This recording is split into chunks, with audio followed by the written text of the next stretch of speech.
¿Qué podemos ver en ese capítulo?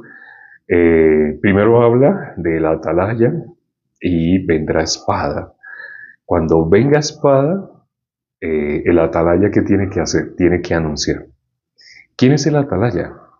¿Quién es el que anuncia?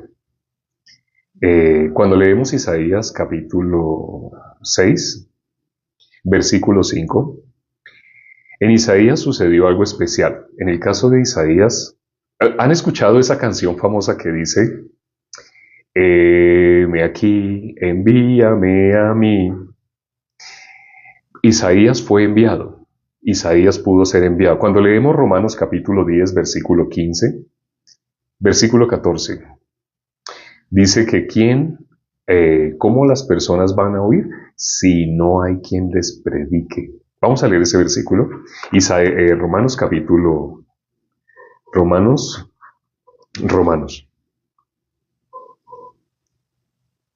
capítulo 10, versículo 14. ¿Cómo pues invocarán? Bueno, leámoslo desde antes para que sepamos a qué se refiere. Dice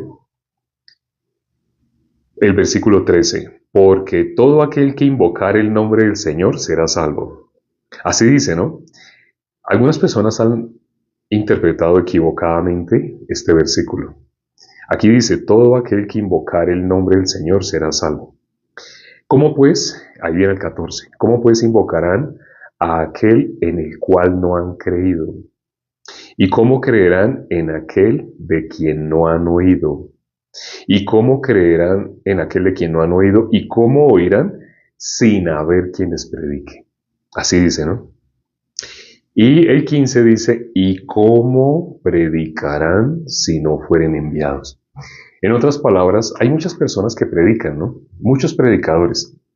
Pero lo importante es, ¿qué predicadores han sido enviados? ¿Qué predicadores no han sido enviados?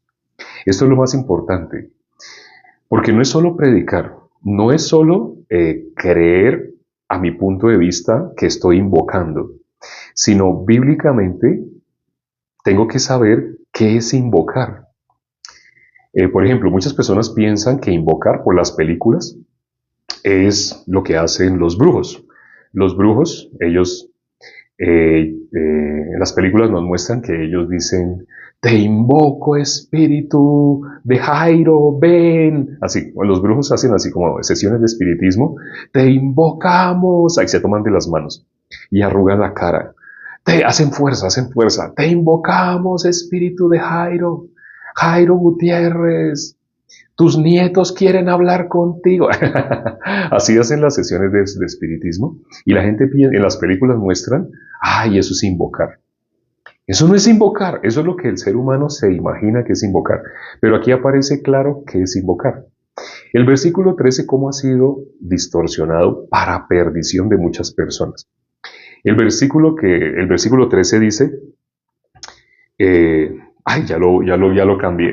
El versículo 13 dice, todo aquel que invocar el nombre del Señor será salvo. Bueno, lo parafraseamos. Todo aquel que invocar el nombre del Señor será salvo. Ahora, hay personas que han pensado, entonces debemos, ¿cómo es invocar el nombre del Señor? No es decir Jesús, sino es decir Yeshua. Yeshua Amashiach. Así algunas personas piensan que invocar es decir en algún idioma específico. Digámoslo en griego, digámoslo en hebreo, digámoslo en arameo. Así, digámoslo, ¿cómo lo pronunció María? Digámoslo entonces en arameo. Los que están diciendo Yeshua Amashiach, no, eso es muy moderno, mejor en arameo. No se trata. Gracias a Dios, el lenguaje original, en el cual María, la mamá, la que lo dio a luz, en el cual María lo llamaba. Ella no decía Jesús, por ejemplo. Una mamá cuando hace su comida llama a sus hijos, ¿cierto? ¿Quién fue el hijo mayor de María? Jesús, ¿cierto? Fue el primogénito. Entonces, María, eso lo hablamos creo que ayer, sí. Entonces María, cuando llamaba a Jesús, ella nunca decía Jesús. Ella nunca pronunció ese nombre, no sé si sabían. Ella jamás dijo Jesús. Ahora, tengan cuidado, muchas personas piensan que invocar es decir el nombre en alguna lengua específica. Pero no es eso, lo que quiero que tengan cuidado es que no se vayan en sus pensamientos a imaginarse, entonces no debemos decir Jesús. No estoy diciendo eso. Escuchen atentamente. Ella nunca dijo Jesús, pero el hecho de que ella nunca haya dicho Jesús, nosotros en español decimos Jesús, pero ella nunca, disculpen la expresión, la que lo vio nacer, ya, suena mejor. Iba a hablar como aquí en la costa, en el país que estoy, yo vivo en el centro, pero hay ciudades costeras que quedan donde queda el mar. Y en esas ciudades costeras dice la que lo parió. Pero disculpen, sé que esa es una ofensa. Es más, esa palabra que yo pronuncié puede ser censurada, porque nombrarla con personas que nacieron allá en esos lugares, en la costa, pues es normal, allá se expresan así. Pero no es un lenguaje internacional. Internacional, la mujer que lo dio a luz. Es lo mismo, ¿cierto? Es lo mismo, pero es más acorde. De la mujer que lo dio a luz, sabemos, María. María, bienaventurada. Pero María jamás dijo Jesús, ¿sabían? Ella jamás dijo esa palabra que nosotros tanto pronunciamos. Las personas diosifican, no sé si ustedes se acuerden de la serpiente que Dios ordenó que se colocara en un asta. Cuando Dios mandó las serpientes ardientes, cuando leemos el libro de Números, Dios ordenó que se hiciera una serpiente de bronce y se colocara en un asta y se clavara. Pues todo aquel que veía esa serpiente de bronce y había sido picado por una serpiente no moría. El que era picado por la serpiente y no hacía lo que Dios dijo, esa persona iba a morir. Entonces muchas personas fueron picadas por serpiente, pero ellos, los que pudieron guardar la voz de Dios, Dios ordenó a través de Moisés así. Porque el pueblo que dijo, quite esas serpientes ardientes, así le decían a Moisés, dígale a Dios, usted que habla con Dios, dígale a Dios que quite estas serpientes ardientes porque estamos muriendo. ¿Dios las quitó? Dios no las quitó. ¿Dios qué hizo? Le dijo a Moisés, haga una serpiente de bronce, colóquela en un asta, y todo aquel que mirare esa serpiente de bronce no morirá. ¿Sí han visto que en las ambulancias tienen dibujado un asta con serpiente? Eso representa lo que está en el libro de Números. Todo aquel que mire no morirá. Si no sabían de dónde sale, cuando ustedes ven ambulancias o seguros médicos así, tienen dibujado un asta y una serpiente. Porque está en la Biblia. Todo aquel que mire esa serpiente no morirá. Pero no se refiere a lo que hacen en las ambulancias. No se refiere a un dibujo, a mirar físicamente. Eso lo aclara Juan en el Evangelio, según San Juan. Lo podemos ver en el capítulo 3, versículo 14. Leámoslo. En el capítulo 3, versículo 14 de Juan. Eso que había sucedido en el Antiguo Testamento tiene un significado y tiene un porqué. No lo que nos imaginemos. Botando nuestra imaginación, vamos a leer a qué se refería que cualquiera que mire esa serpiente de bronce en el asta no moría. Dice el versículo 14. Y como Moisés levantó la serpiente en el desierto, así es necesario que el Hijo del Hombre sea levantado. Lo está diciendo nuestro Señor Jesucristo mismo. Así es necesario que el Hijo del Hombre sea levantado, para que todo aquel que en Él cree no se pierda, mas tenga vida eterna. ¿Qué es lo que dice? Que así como Moisés levantó esa serpiente en el desierto, nuestro Señor Jesucristo iba a ser levantado, para que todo aquel que en Él cree no se pierda. Hoy consideramos, por Ezequiel capítulo 33, estamos considerando cuál es la función de la atalaya. ¿Qué es lo que tiene que anunciar el atalaya? Lo que tiene que anunciar inevitablemente nos mandó hasta Romanos 10, versículo 13, 14 y 15. En el 13 dice, todo aquel que invocar el nombre del Señor será salvo, pero la distorsión que nuestro corazón, de una manera igual que los fariseos ¿qué corazón tenían? ¿Qué haré? ¿Qué tengo que hacer para heredar la vida eterna? Ese es el corazón de ser humano en modo natural. ¿Qué hago? ¿Qué hago? Dígame qué hago. Así me escriben muchas personas. Ya, pero dígame qué es lo que tengo que hacer para ser salvo. ¿Quieren que yo les diga haga esta oración? ¿O quieren que yo les diga bautícese? ¿O quieren que yo les diga suban escaleras, suban las de rodillas, hagan actos de caridad? La gente quiere hacer algo, Ese es nuestro corazón. La Biblia dice que el corazón del hombre es engañoso y perverso.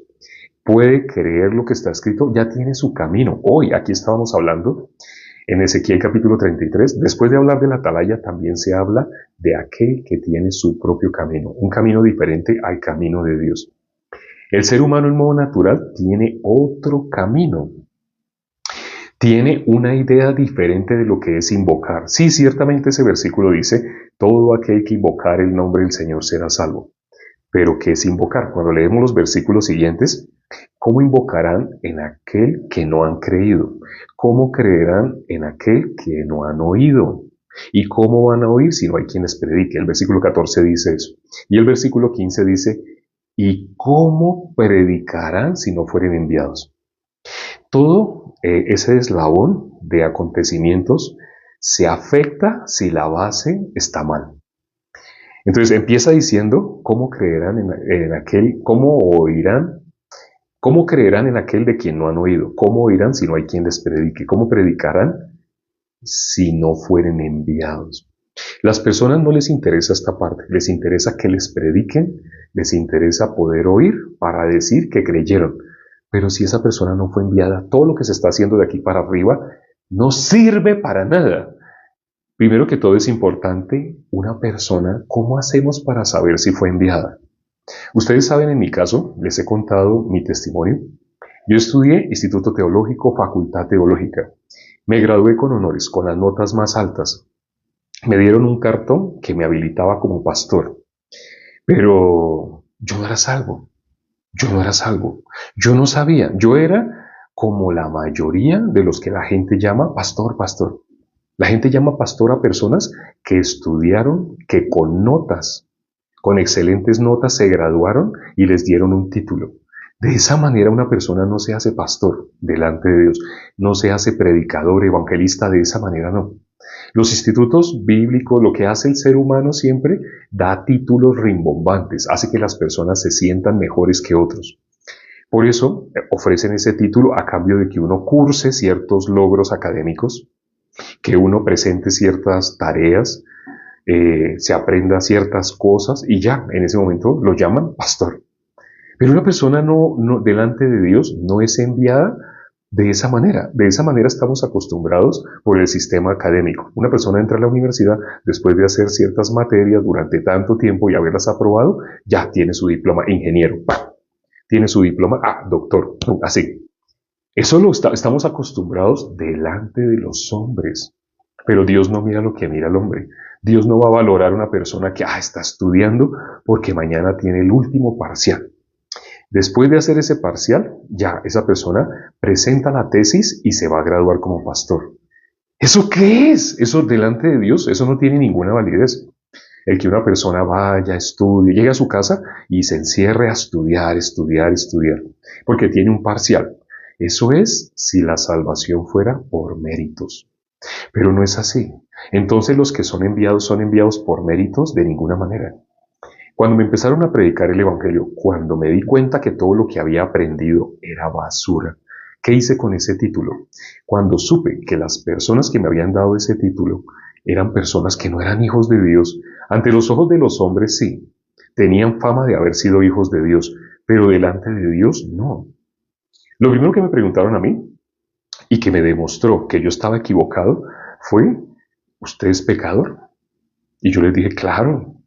Ahora, conforme a la Biblia, ¿a dónde va un pecador cuando muere? Un pecador cuando muere va al infierno. Me hicieron las preguntas, primero me preguntaron, ya que usted estudió teología, ya que usted escribió un libro cristiano, ya que usted así es pastor, así me preguntaron. Cuando me preguntaron, yo creí que ellos querían que yo les enseñara.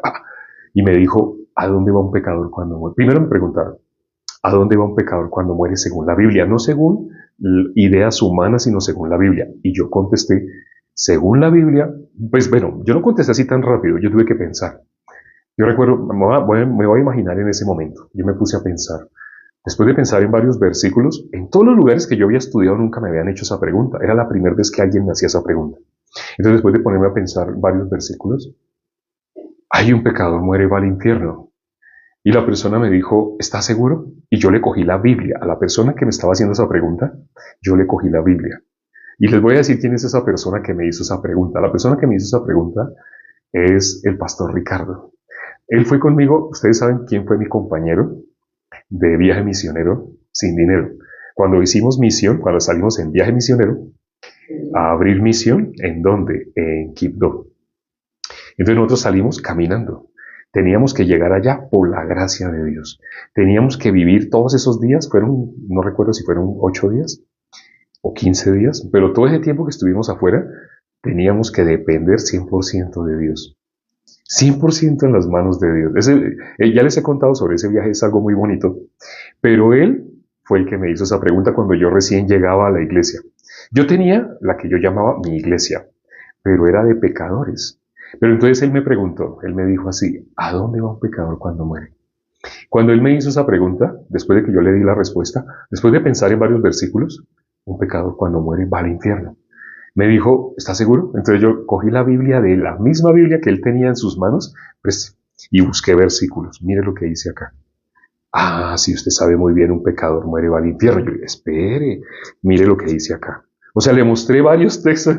Oh, usted conoce muy bien, un pecador va al infierno. Y me dijo, pero ¿no será que Dios hará una excepción y de pronto habrá un pecador que Dios le permita entrar al reino de los cielos aún siendo pecador? Entonces, después de pensar en la Biblia, Dios no es hombre para que mienta, ni hijo de hombre para que mienta. Dios no es hombre para que mienta, ni hijo de hombre para que se arrepienta. Ni una tilde ni una jota pasará de la palabra de Dios. Todo lo que está escrito se cumplirá. Después me acordé de Jonás, me acordé de varios pasajes. No, y es inevitable. Dios ya dijo, así tiene que ser. Un pecador cuando muere, inevitablemente tiene que ir al infierno. Después de que le contesté así, ya cuando le contesté así, él me hizo la segunda. La segunda, yo les he contado, no la pude contestar. Yo la contesté para mí, pero eso me dejó una semana en shock.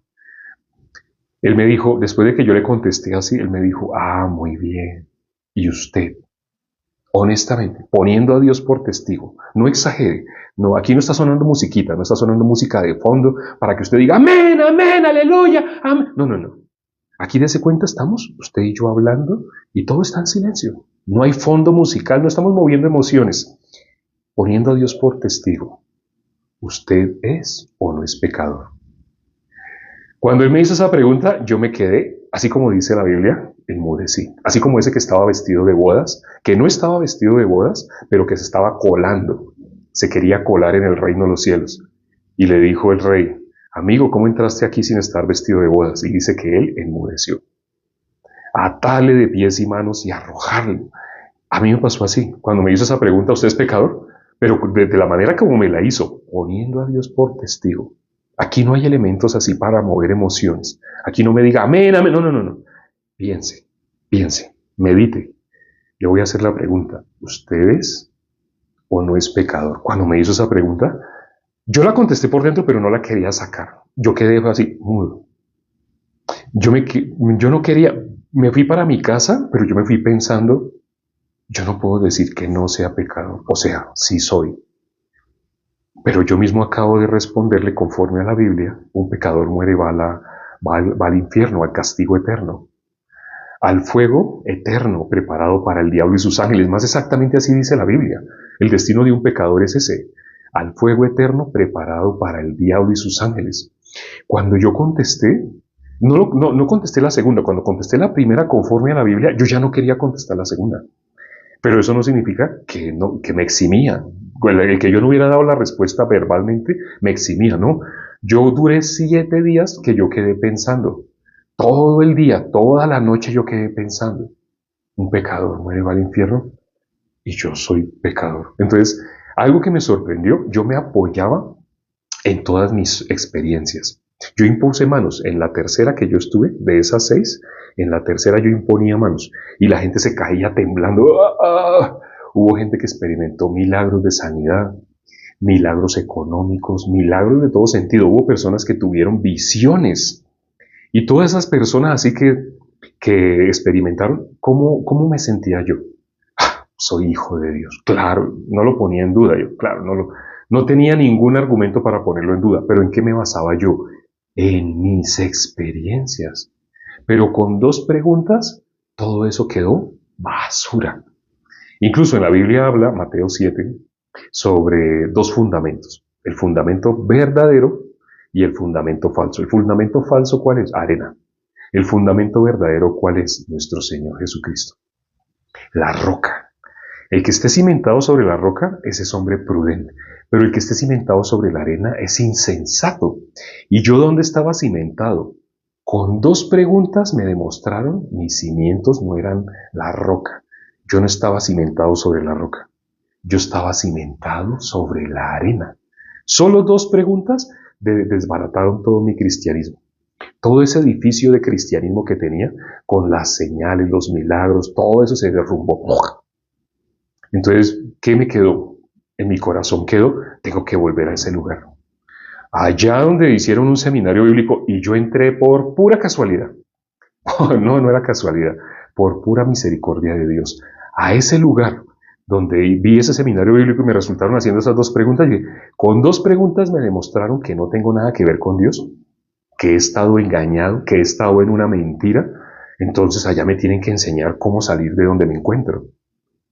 Eso es lo que es necesario para que una persona pueda recibir la salvación. La persona tiene que darse cuenta, no está fundamentado en la verdad.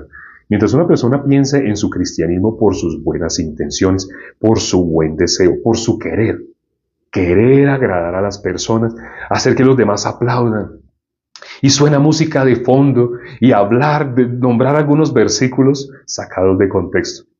Dios dice que va a estar contigo, Él va a pelear por ti.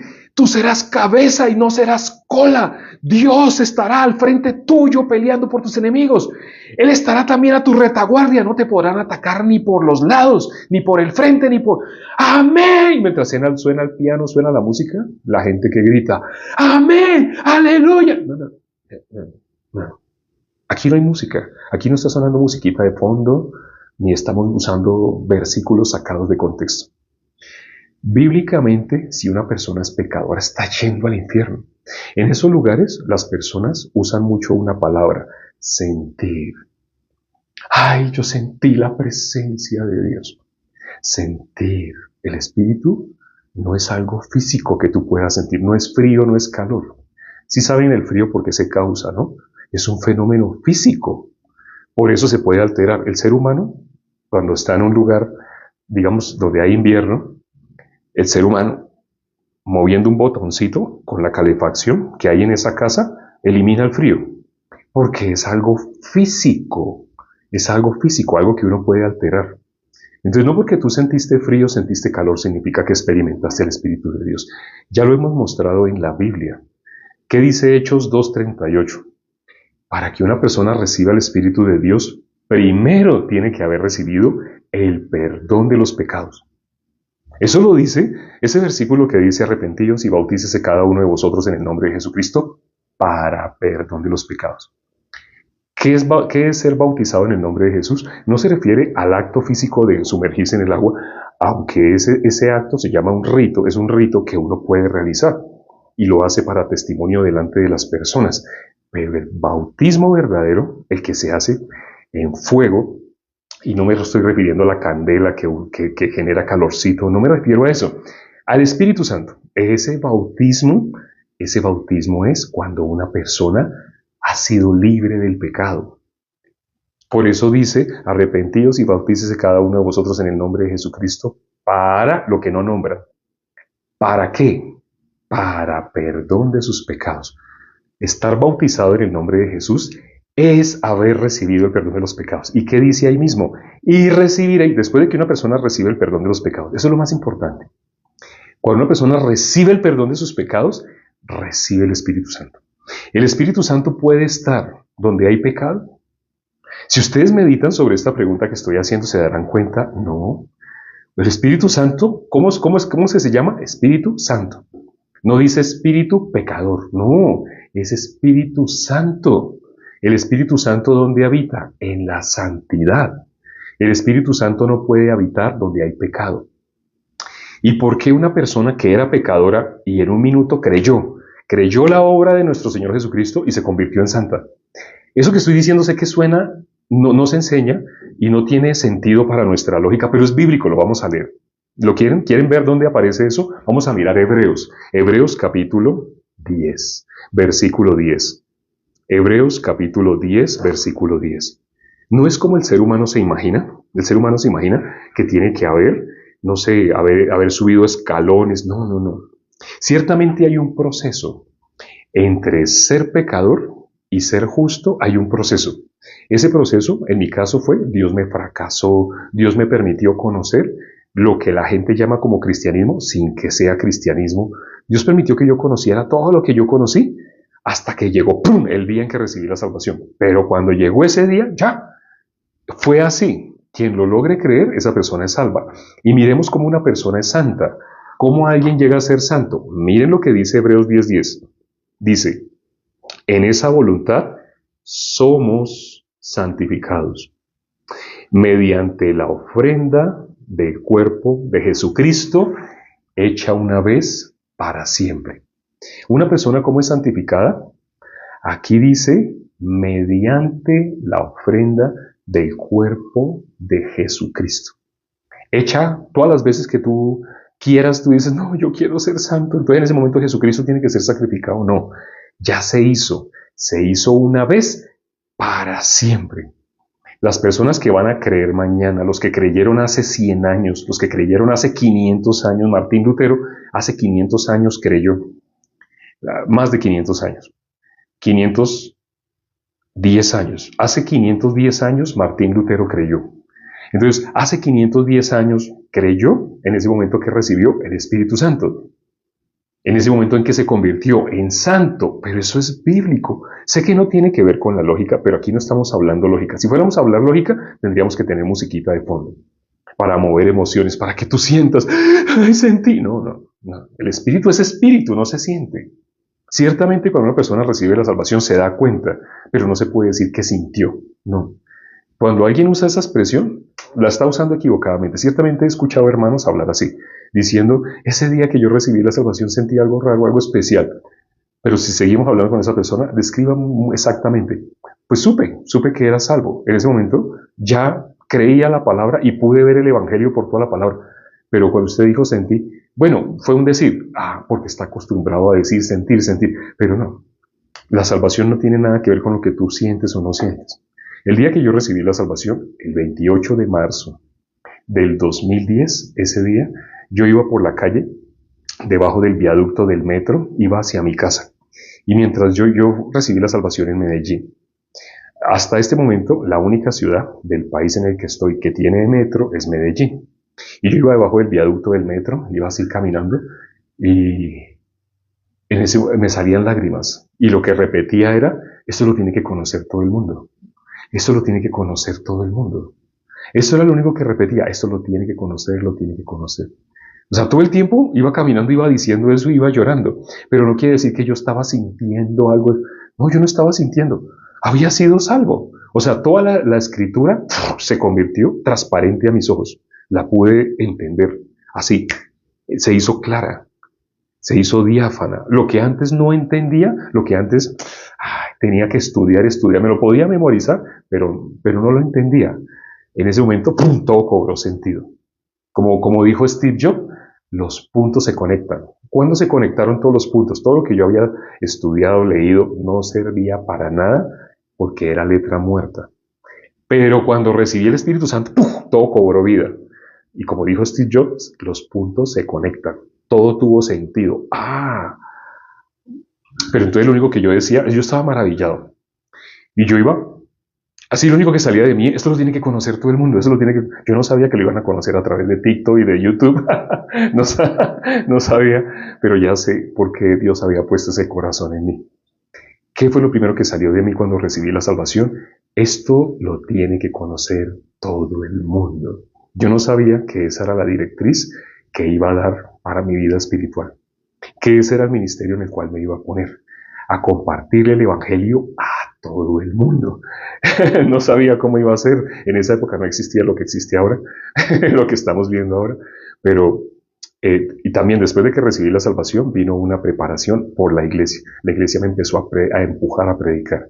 Yo era tartamudo. O sea, tartamudo no. O sea, tampoco así de... no.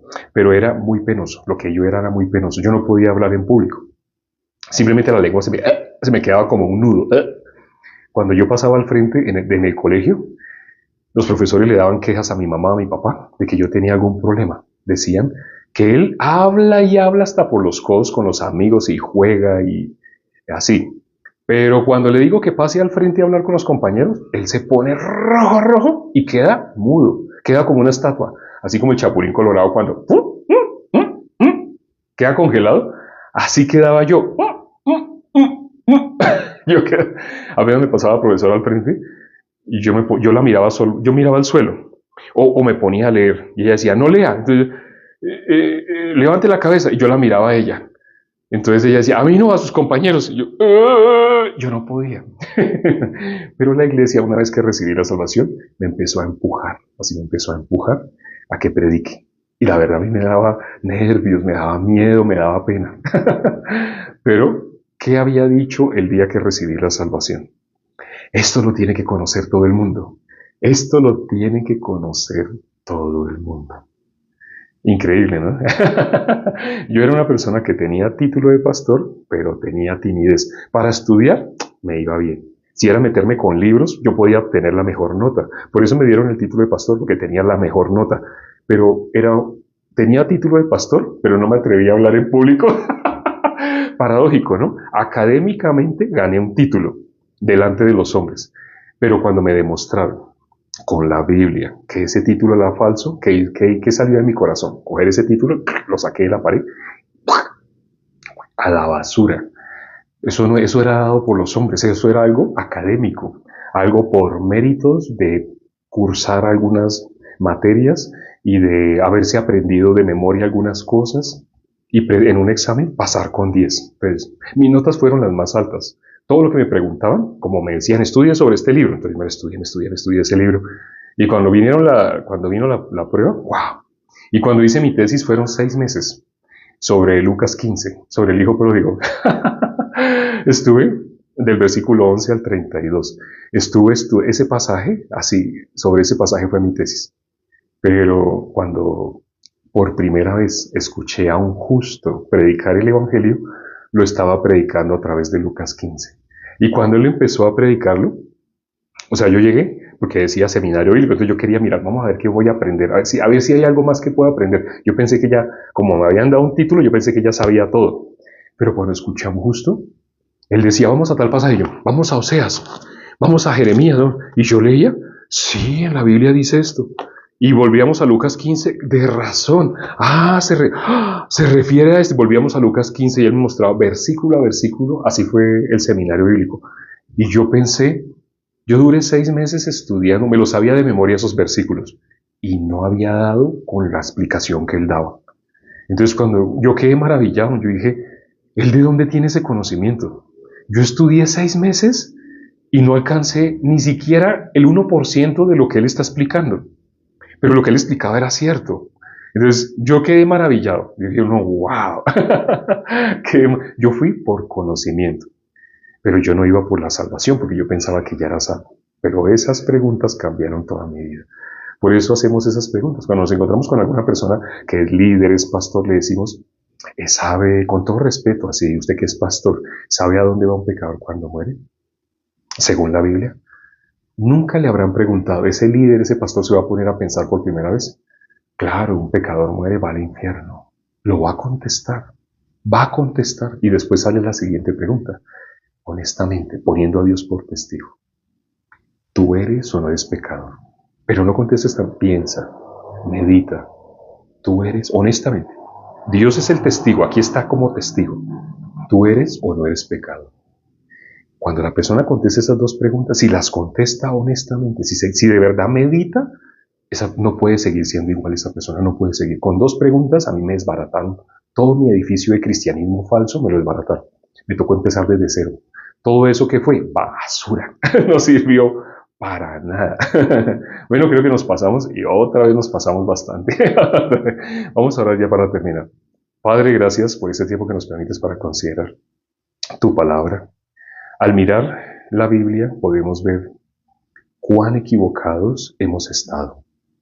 donde mueven emociones, donde hay música de fondo, donde la gente está aplaudiendo, donde varias personas están diciendo amén, amén, amén.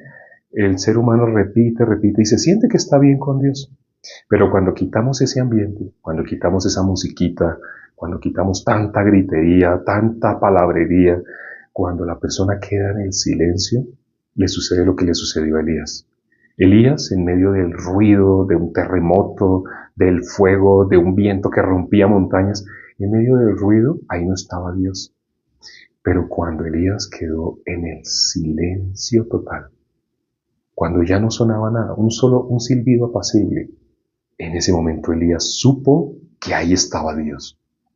Dios no se manifiesta en medio de la algarabía, de la entretención, de todo lo que el mundo nos ofrece, sino cuando la persona puede meditar sin ninguna bulla, puede meditar en la palabra pura. Cuando la persona logra llegar a esa condición, puede recibir la salvación. Si logra darse cuenta de dónde está, cuando escuche el Evangelio, que Cristo murió por nuestros pecados, lo puede creer. De lo contrario, es como teoría. Padre, permite que las personas que han escuchado el día de hoy puedan creer a tu palabra. Haz lo que sea necesario en el corazón de los que hoy escucharon para que la palabra se establezca en el corazón, para que las emociones las evite. Las emociones son un camuflaje que usa Satanás para que las personas no puedan meditar en la palabra, sino que crean que son hijos de Dios por sus buenas intenciones o porque cantaron una canción o porque han gritado amén, amén.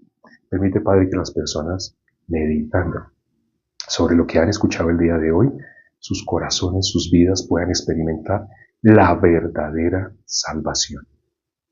Te lo pedimos y hemos orado en el nombre de nuestro Señor Jesucristo. Amén. Gracias a Dios por la palabra del día de hoy. Todos los días estamos compartiendo por la noche. Hoy nos pasamos, van 47 minutos. Empezamos a la hora en punto, o sea, hace 47 minutos. Todos los días empezamos a la misma hora, a la hora en punto. Y normalmente es por 30 minutos. Claro que hoy se nos fue la mano. Hoy 17 minutos, nos pasamos 17 minutos.